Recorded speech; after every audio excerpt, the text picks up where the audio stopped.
In this guide, I'm going to show you how to change your username on Depop. This is Aiden from JustBoz, and before we get into this guide, make sure to like the video and subscribe to the channel with all notifications on. It really does help with the channel and it lets us know that you want more content like this, so we greatly appreciate it. And if at any point throughout this guide you did have any questions, just ask them down in the comment section below and we can help you out further. I'm going to be doing my best to reply to every single comment down there.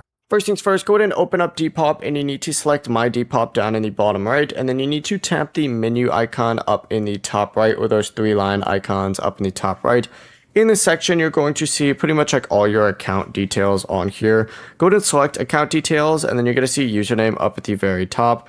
Go ahead and select username. And once, of course, you select username, you can enter in the new username that you want and then save that change. Now, obviously, if the username is already taken, you're going to need to choose a different one. But the process really is as simple as that. That is how you can change your username here on Depop. Before you do leave, make sure to like the video and subscribe to the channel with all notifications on. It really does help with the channel and it lets us know that you want more content like this. We'd greatly appreciate it. And if at any point throughout this guide you did have any questions, just ask them down in the comment section below and we can help you out further. I'm going to be doing my best to reply to every single comment down there. Peace.